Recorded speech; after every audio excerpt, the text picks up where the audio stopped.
Free, Paul Kossoff, Paul Rodgers, and Bad Company. What a banger of a combination.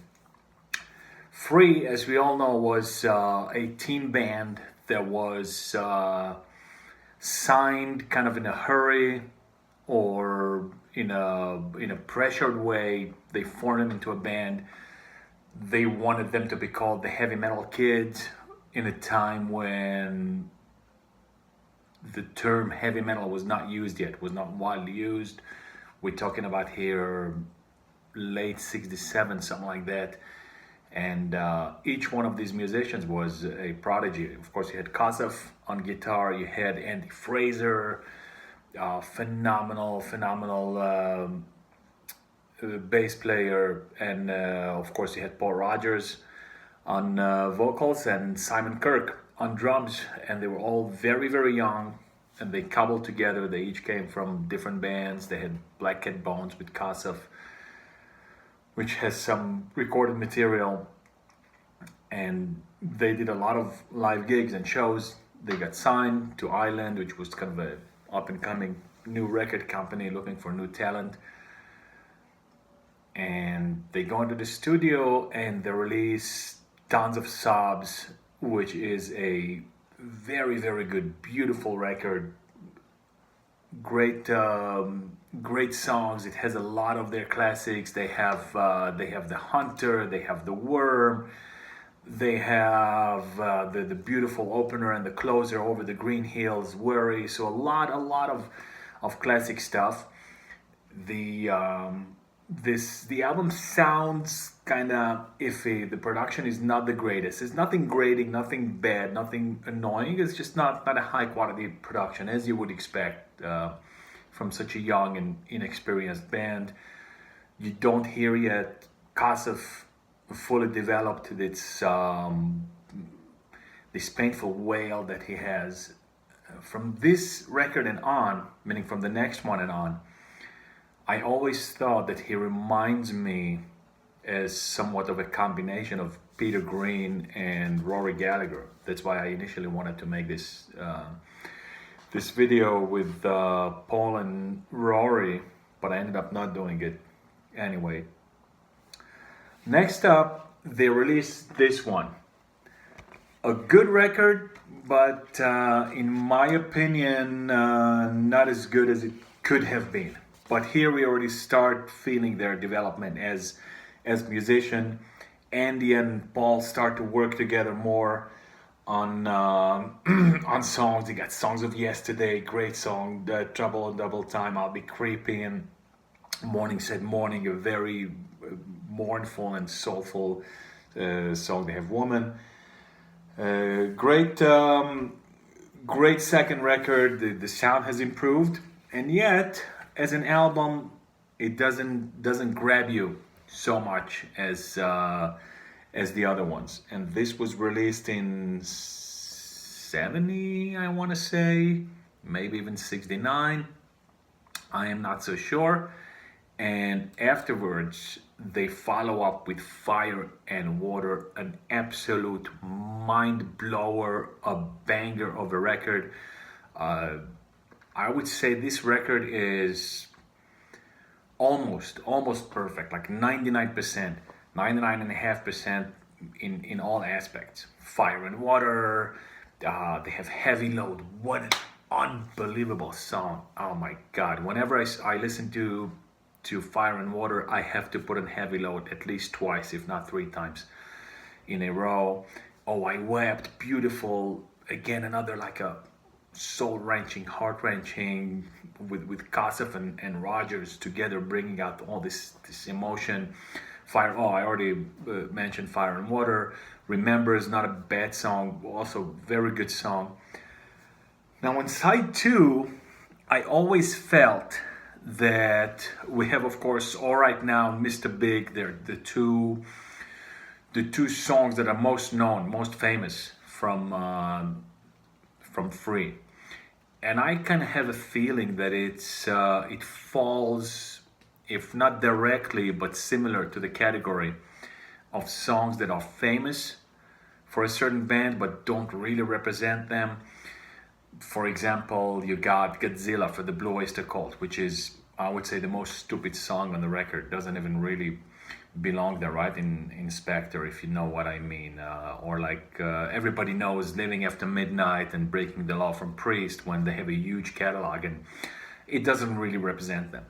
So, on one way, you have this. So both Mr. Big and All Right Now, kind of simplistic, kind of a little bit childish, made to be radio friendly, and then you have that extended segment in the middle where they go haywire in the bass and the guitar and the drums, especially in the live recordings. But it kind of like a simplistic and boring, just repetitive song, both of them. And then in the middle you have Don't Say You Love Me, another sweet and beautiful song and kind of mournful, not as openly and directly heart-wrenching as let's just say Oh I Wept and some other of their earlier work, but very good. I think the song wasn't meant to be like that, to squeeze that emotion out. So Fire and Water is a must-have if you even remotely like Kossoff and Rodgers. Then you have Highway, kind of a little bit of a flat record. The sound could have been a little bit better. They sound like they kind of taking it easy. Nonetheless, it's a good record, and to me, it's more than a record just to complete the connection. So definitely, they have a lot of songs here that are worth listening to. This On My Way to Be My Friend is great. You got The Stealer, which is one of the famous songs from the record. You have the other one, Riding on a Pony. Soon I'll Be Gone. Good solid record, but kinda doesn't grab, doesn't embody, doesn't represent so much what Free were doing. Now at this point, Koss was doing some other work, and he did a lot of that, a lot of studio work, guest work. I guess he was in demand as a guitar player. Some guitarists are good in the studio. They're good session musicians, and then people love hiring them. And this is one of the records that he recorded. This is Jim Capaldi. This is kind of like a dance, more of a light pop, if you will, record. I don't know what it's termed, but it's kind of poppy. Late 60s, early 70s. This came out, if I'm not mistaken, 72, 71 maybe. And Koss played here on 5 songs out of 9 or 10. The real big beautiful banger is the anniversary song, but you don't necessarily have to have the record because it is included on many compilations, or at least those compilations that concentrate on Kossoff. And there were another couple good songs here that I really liked. Which one is that? He plays Big Thirst. I'm not sure it's the one though. I should have maybe listened to it before. And Don't Be a Hero is another one.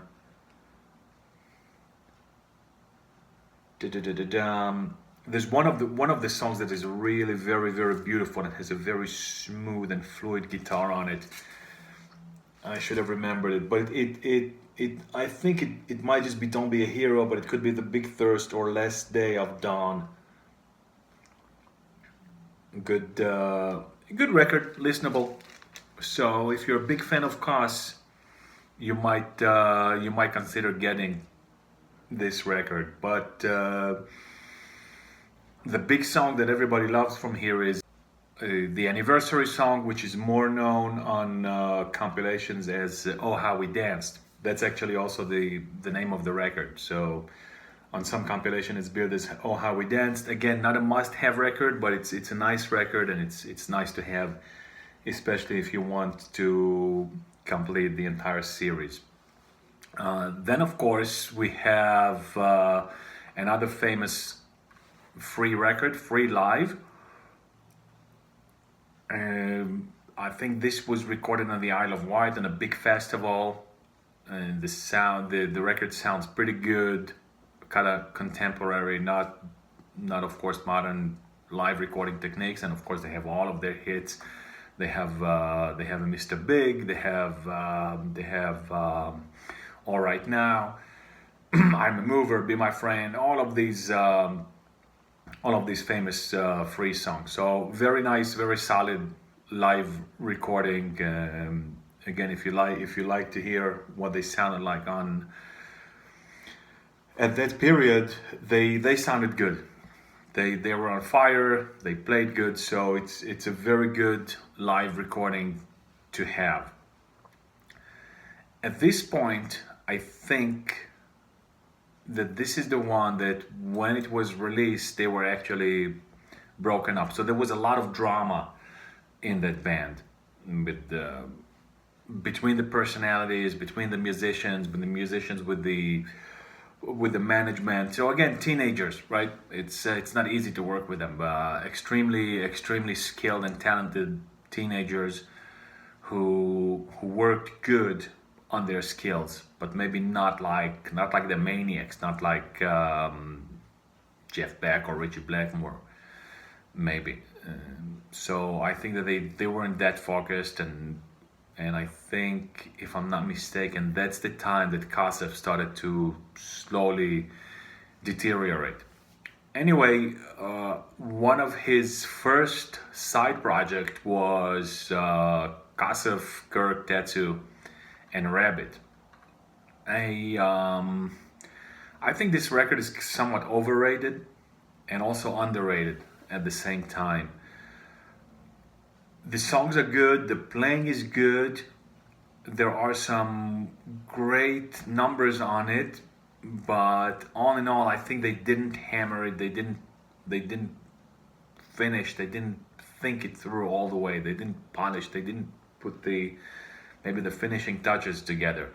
But Hold On is great. Bluegrass is a good one. It's a good record, but you can feel that something is kind of missing a little bit. But there are a lot of people who go gaga for it, and I don't think anyone says that this is the Hail Mary or the Swan Song of Kossoff. But it's definitely a good record to have.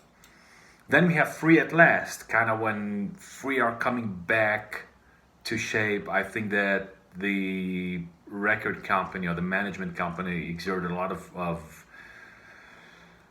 pressure on them. This is, I think, by far their most polished record, the most, let's just say, regular or normal record, normal songwriting, normal sound. It was produced like contemporary records. They have, of course, Catch a Train, which is kind of I think, possibly the most known, or A Little Bit of Love. That's the most played or the most well known by the public. Sail On, I love it. Traveling Man, I love it. Goodbye, Child. So it's a good record, but it's not, let's just say, what you want or what you expect from Free. And of course, there is always this dynamic that the fans imagine something and want something, and of course the band wants something else, and very often the management is pressuring them to do something still else. So somehow you couple this together and you get some sort of result. But by no means a bad album. Actually, it's a very good album, but it's an album that has its faults and flaws, as you would expect, pretty much any record. Then we have truly, at least from Free's perspective, a swan song, and it's this guy, Heartbreaker. As the name implies, this is a heartbreaker, but because this was really the end of Kossoff's. It was the end of the band, number one, and it was pretty much almost the end of Kossoff's, let's say, crazy creative genius period, or at least in many people's minds. He did some solo project in the short time that was left for him to live. He did some amazing work. I don't even know where to start with this record, because this record is fantastic, phenomenal, begin to end, Of course, Wishing Well, the great cover that's been covered by so many different bands. Blackfoot, of course, which is kind of a southern rock American band. Gary Moore famously covered it on Corridors of Power. Come Together in the Morning, such a beautiful, beautiful, soulful song. I think Kossoff does not play on it. Kossoff played on. He did play. He does.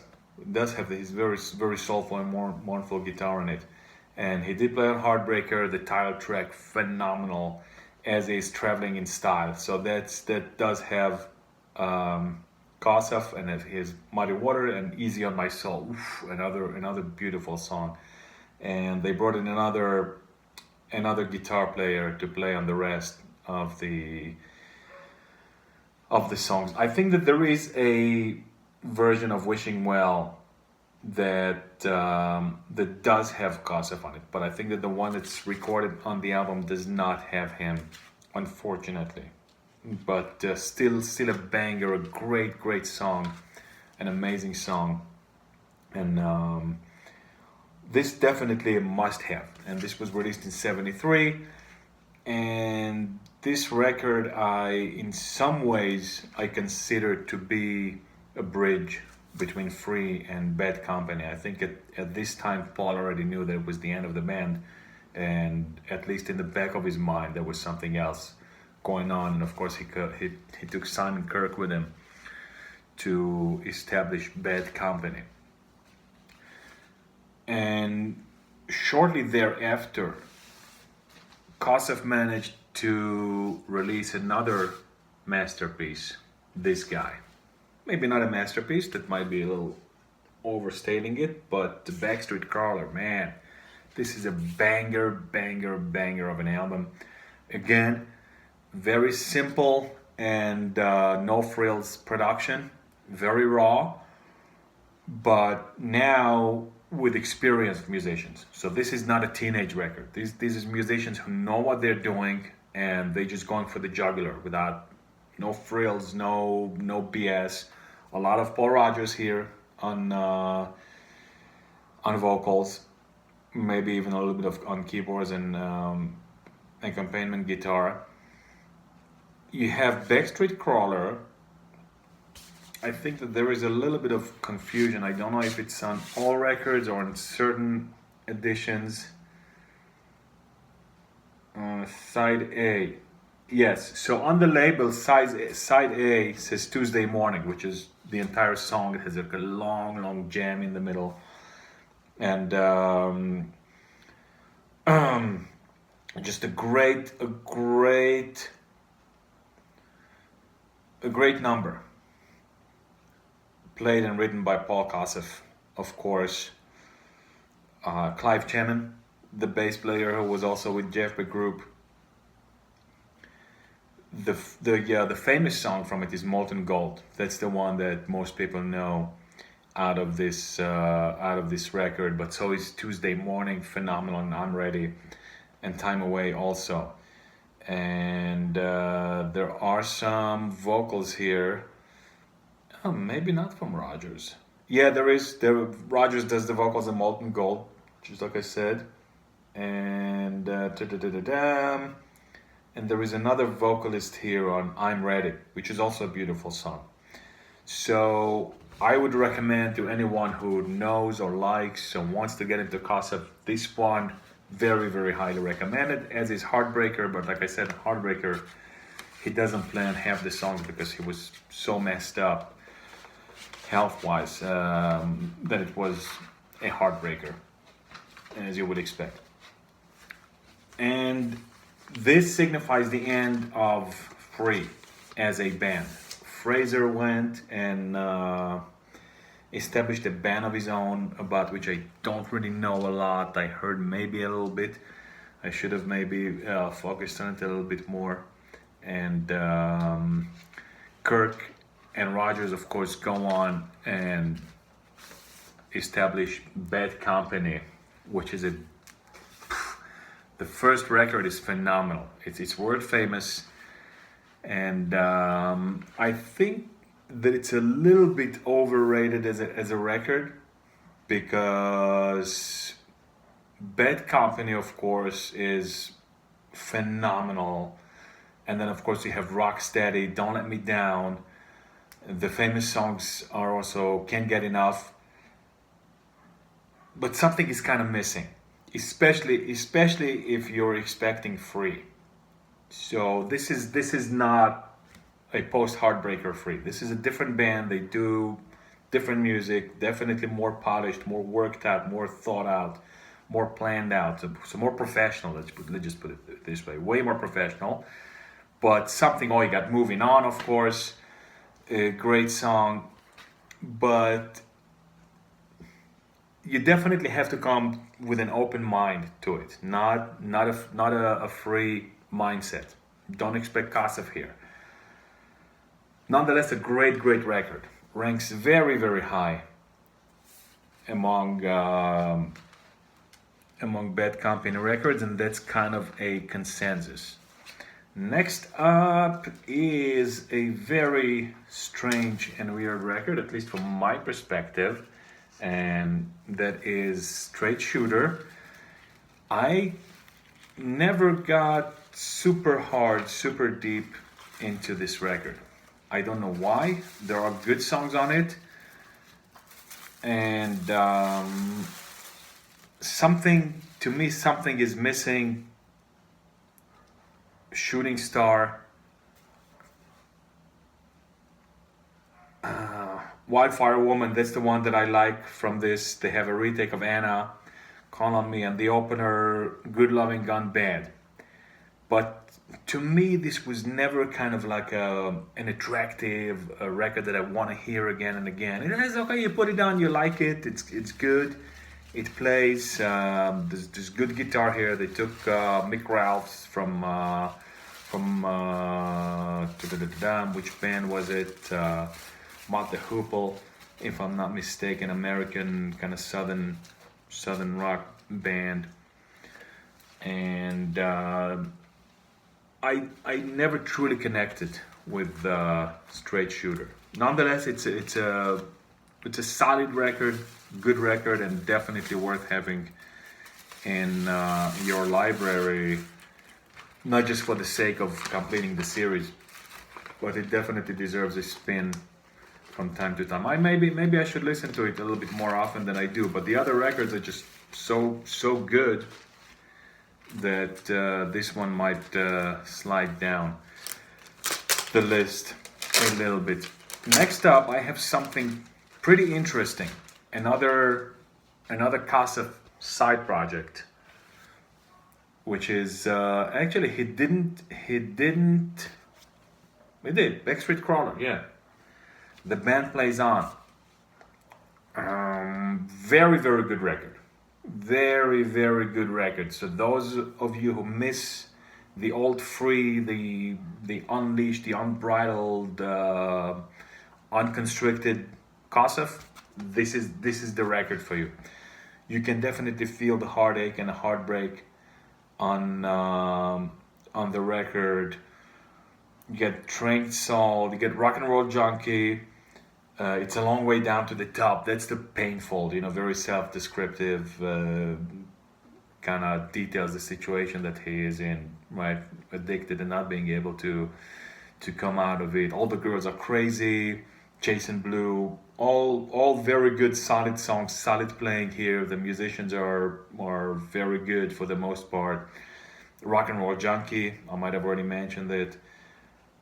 Very good, very interesting record, and definitely worth playing. And then they released another sequel to this, if you want, a second record, which some people dismiss as being worse and not as interesting or inspiring. They might have a point. This is kind of like starting Free over. So they went into the studio and banged one out. It shares quite a bit of similarities with the other one that I was showing you Backstreet Crawler. So people typically call this one a Kossoff solo album that's called Backstreet Crawler, and then it morphed into a band, Backstreet Crawler, like this. And then they did a follow-up to this record, which, as you would expect, as things normally go in the industry, was way more polished, way more worked out, better produced. But of course, then it becomes this kind of, it's not synthetic, but it has this commercial feel to it. Nonetheless, I think that Second Street is a very worthy record, worthy of your time to listen, worthy of having. It has some very, very beautiful, very soulful songs on it, like Leaves in the Wind, what's it, Blue Soul, Selfish Lover, some so good song, very solid, very solid record. Honestly, I don't think there's a song I don't like on it, and it has a lot of Kossoff, and it has this very distinctive Kossoff wail when he kind of does the kind of sort of Peter Green, but more infused with this wailing and with this heartache or heartbreak, this lament kind of approach or sound. And he also has that Rory Gallagher kind of a straightforward, fast aggression, and you can hear it good in this record and the previous record. So I'm loving it. I love the record. And back to Bad Company, Run with the Pack. Another one that I like a lot, but not super connected to it. Of course, you have the famous song is, I think, Youngblood, the Silver, Blue, and Gold, beautiful song. Live for the Music is the opener, good kind of straightforward rocker. Good Fadeaways, kind of the closer, Sweet Little Sister. You may make the claim that it's a little bit lackluster in comparison with especially the first record, but definitely worth listening. Good solid record as you would expect from the band. In the meantime, Kossoff unfortunately dies. He dies on a flight. He was on a path of recovery, at least that's what people say. So he was staying away from drugs. He got some problem with his lungs. They rushed him in the hospital. The first suspicion was, and this goes back already still to the Free days. And Rodgers and one more guy from the band, I don't remember if it was Andy or maybe the manager, they tried to save him. They locked him up in an apartment. He was kind of starting to be on the recovery, and then the drug dealers discovered where he was staying, or they moved him somewhere else, and they brought back the drugs.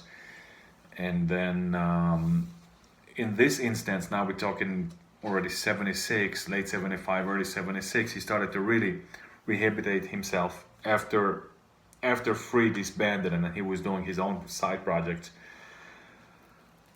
He started to get back better, and he was in the States, and he wasn't well. Then again, something relapsed, and they flew him to New York for some reason. I don't know if it was explicitly for medical treatment, or he was just doing music tours and recordings and such. But he was getting better, and then there was some sort of relapse, and on the flight he died on March 19th, 1976.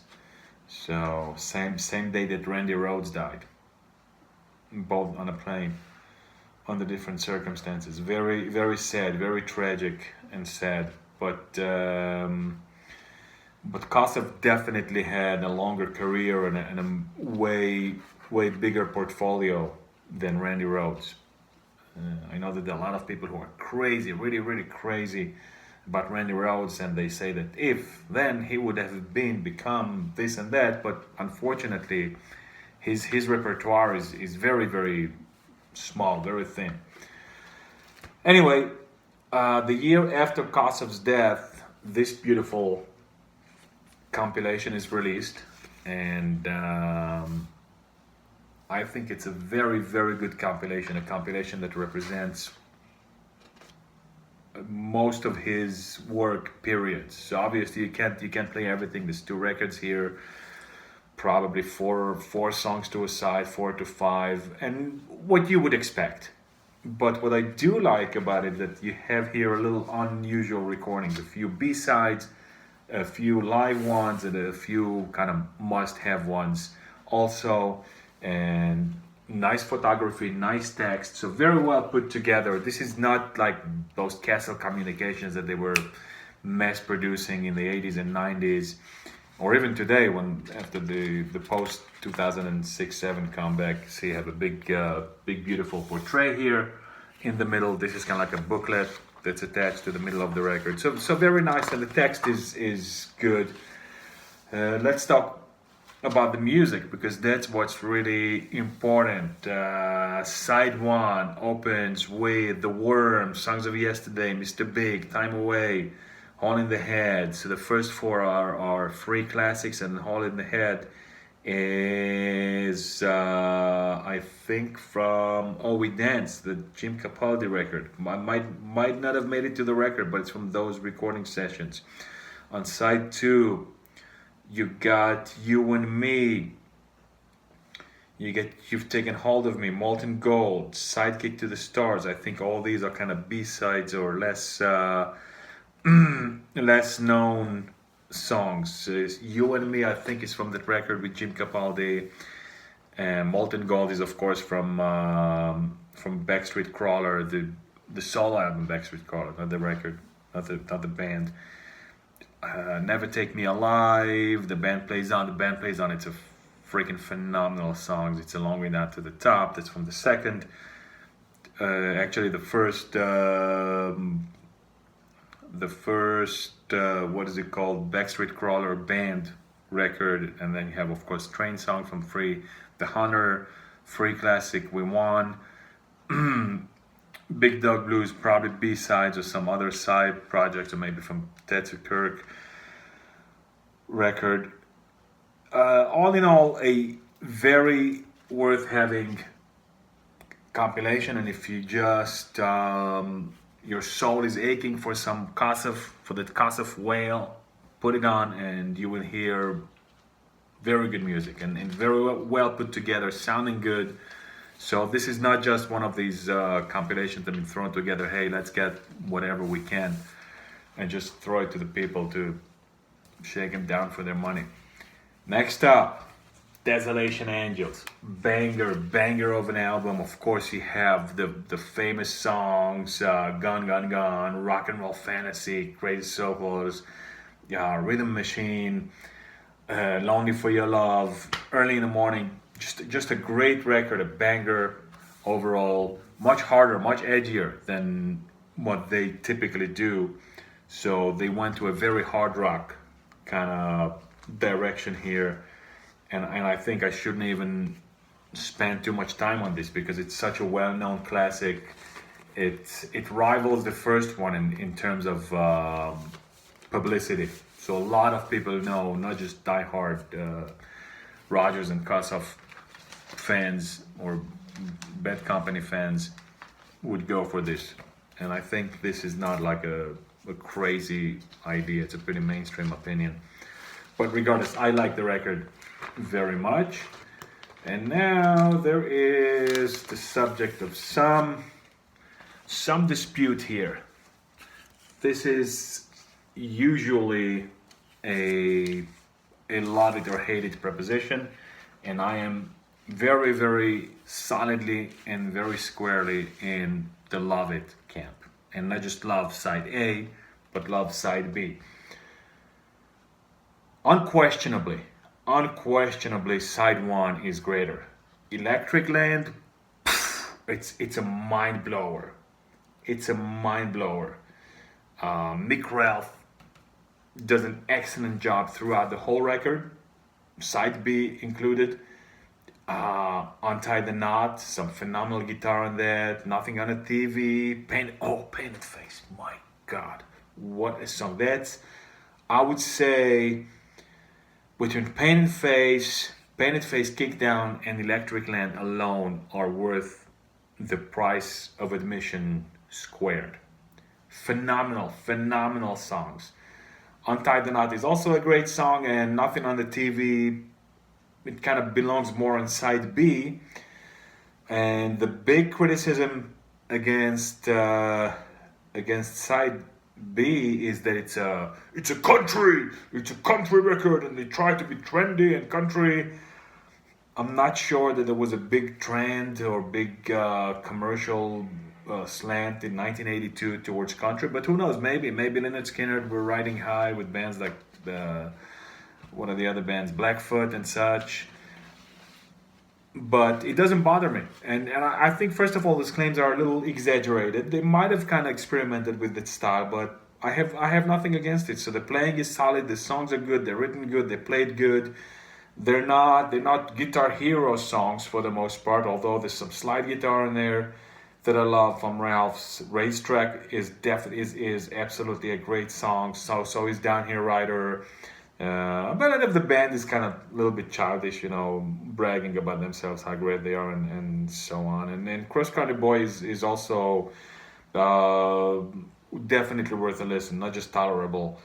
So I'm a very, very big fan of this record, and I rank it super high on the Bad Company discography.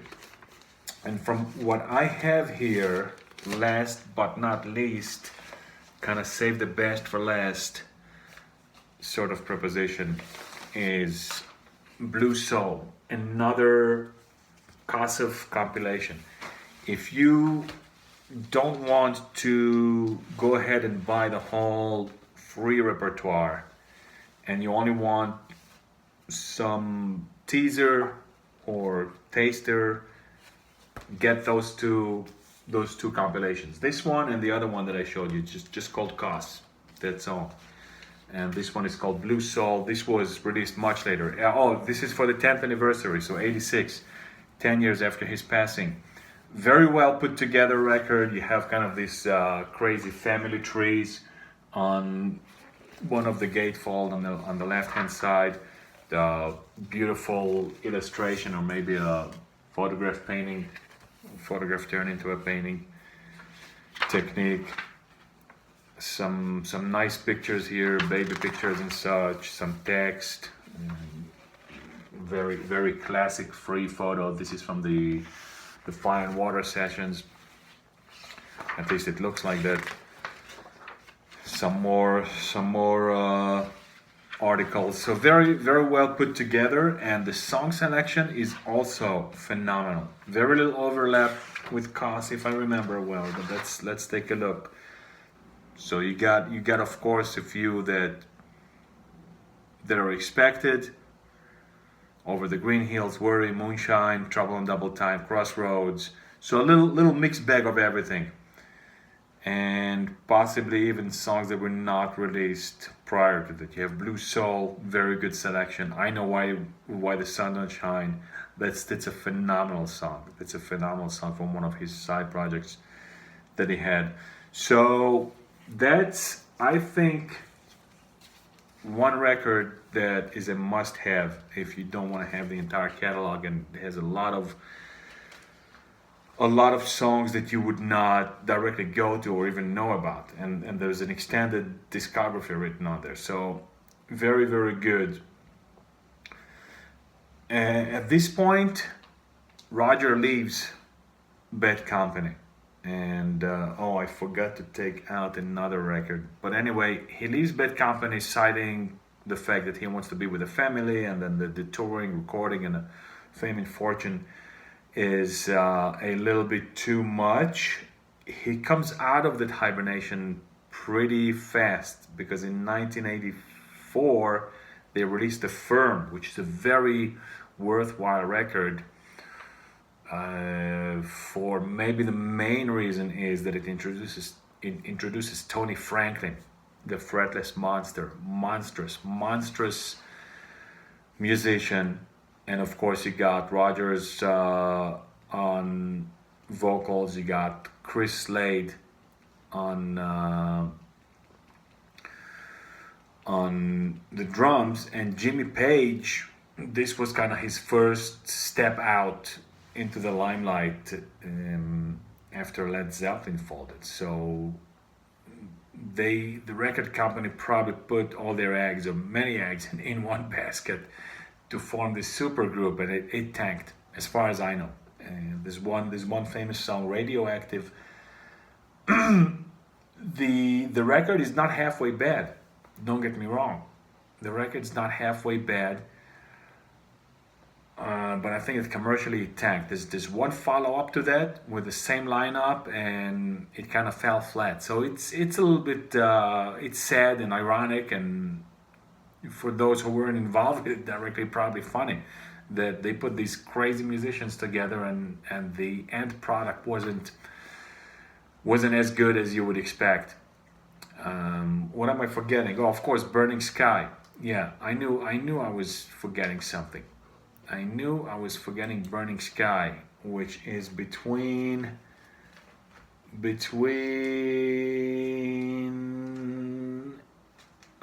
Run with the Pack and Rough Diamonds, and this is a very, very good Bad Company record. Not one to skip over.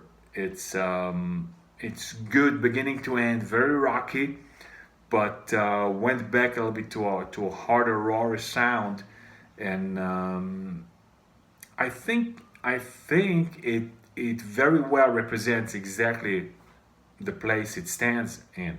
In other words, it's musically, it's kind of between Desolation Angels and Run with the Pack. And some great songs on it. It's you got Leaving You, Morning Sun, beautiful, sweet, quiet kind of song. You got Passing Time, you got Burning Sky, the opener. So great hard rocking record, and it makes a very kind of natural progression or movement from one record to the other. So from Straight Shooter to Run with the Pack to Burning Sky to Rough Diamonds, at least the first side of Rough Diamonds, if you're not of those who completely hate Rough Diamonds, it's a very natural progression. And then, of course, Roger leaves, and his next appearance is on The Firm. And then Bad Company regroups with another singer whose name is Brian Howe, if I'm not mistaken. And they release, I forgot the name of that record. I used to have it. It has like a large B in the middle for Bad Company. And what were the songs? That's a completely different Bad Company than what one is used to. Very commercialized sound, very Americanized sound, and not bad, not halfway bad. It's definitely, I think the record came out in '86, and the sound, it's not like you're listening to Skid Row or Twisted Sister or something like that, but it's definitely advancing to that neighborhood, or kind of in that zip code. Imagine the same musicians, I think, was Ralph Kirk, Buzz Burrell, and just the new singer. What were the songs on it? I already forget, but and I forgot the name of the record. But it's definitely good, listenable record, like very smooth '80s music. But if you expect classic Bad Company, it isn't. And they continued in the same vein until the mid '90s. I don't even know which records they released, because I did not really keep up with them. And Rodgers participated in a bunch of side projects which I didn't really follow. I heard here and there, so pretty good. I got to see him as Paul Rodgers, and it was very good. But he played mostly the well-known, the famous songs from Bad Company and Free. And then, of course, he had his stint with Queen, kind of standing in for Freddie Mercury, which sounded super weird for me, because Mercury was a very unique singer, very unique stage presence, and a very unique voice, and the voice is very different from that of Rodgers. So I was super skeptical. I listened to some of it and I was very, very pleasantly surprised. So Rodgers pulled it off. He was very intelligent about not trying to be Freddie Mercury and yet doing justice to the song vocally. He sang, I think, in a smoother way, because Mercury's voice was always smooth and his voice always had kind of a raspiness, if you will, to it. So a different, very different feel of the song. Like definitely not a Bon Scott raspiness, but not as smooth, not a high kind of womanish kind of smooth sound. So that's about it. And then of course reunited with Bad Company for Merchants of Cool, and there's live recordings from those concerts that are available, and you can listen to them, and they did some pretty good job. But that's where it ends, and I think that they finally disbanded for good sometime in the 2000s. Rodgers himself had health problems, and what else? I don't remember any major band that he was involved with, but he had a lot of small side projects and solo records, which are also pretty good. I didn't listen to all of them. I didn't have all of them, but they were all, I think, at least worth a listen. Maybe in the future I will invest a little bit more in listening to them. But for me, the main thing is of course Free with Kossoff. Huge fan of Kossoff. Great portfolio of work there. Sadly passed away very young. And you have of course Paul Rodgers, the vocalist, who's very, very intelligent music wise, knows how to make good music, and has some fairly good piano and guitar skills himself. So he understands music. On the live show that I saw him, he was very, very good. He was very calm and composed and knew how to do justice to those songs, and he wasn't trying on like being young and recreating the Free of the late 60s, the beginning of their career, but he did the songs very, very well, musically and vocally. It was all very good. So that's pretty much all for Paul Kossoff, Paul Rodgers, Bad Company, and Free, and of course all the side projects, Tetsu Kirk, Rabbit, and Cos, and of course Backstreet Crawler, and some other obscure or less known side projects. So that's what I have for you today, guys, and I hope to see you soon. Thank you. I hope you like this video. If you do, tell your friends. If you don't, tell me, put it in the comments. And until the next time, rock on.